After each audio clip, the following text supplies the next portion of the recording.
what's on your mind today, man? All is well. Just came back from China and Japan. Okay. My first visits over there speaking with the African China community. and Japan? And Japan. Really? I spent a week in Japan, Tokyo and Nagoya. Okay. And then they flew me. Dope. Yeah, Tokyo's dope Nagoya too. is dope. I really enjoyed it.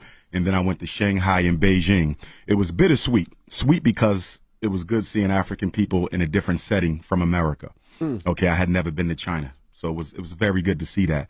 The bitter side is the fact that we're not treated well over there. Really? I'm not surprised at that. What you mean? But I was taken aback by the extent to which racism is practiced against blacks in China openly. Really? So in America, we have a civil rights culture.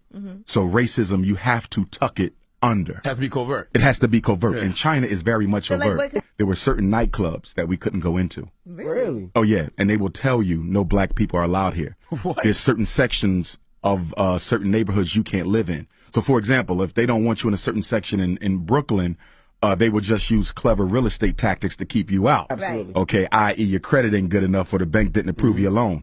They don't have to Or do it's that not in for rent China. anymore. Exactly. They're They'll- direct with it. They're direct with it. We don't want black people here. Oh, without question. And the irony is what?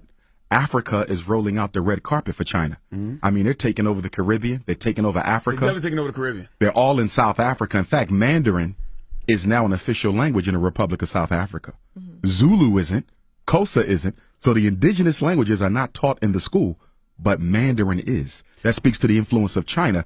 But they don't roll out the red carpet for us in China. We're the first to build every civilization everywhere. So I don't care if you're in Mexico, if you're in Europe. Who were the first Europeans? The Grimaldis of Africa, who migrated 20 to 40,000 years ago, and in the process of climatology, lost the pigmentation, the deep pigmentation that we have. So no matter where you go, we were the first people there. Is there any place in the world we can go and not experience racism?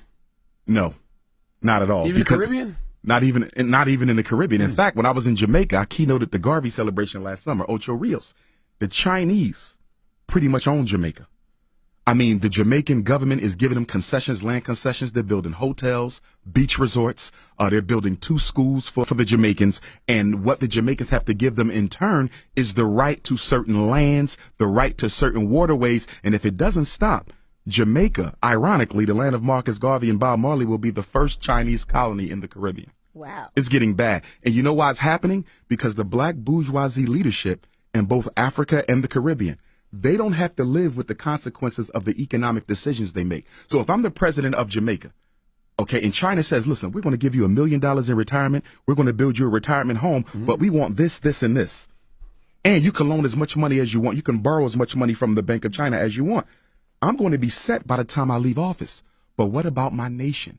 Jamaica will be struggling for the next 50 and 75 years because of bad economic decisions from selfish leaders today. And that's the problem in Africa, and it's the problem in the Caribbean. Well, you got to remember, China is overpopulated. So it's always looking for opportunities to dump some of its excess population. Right. And you know what's so sad?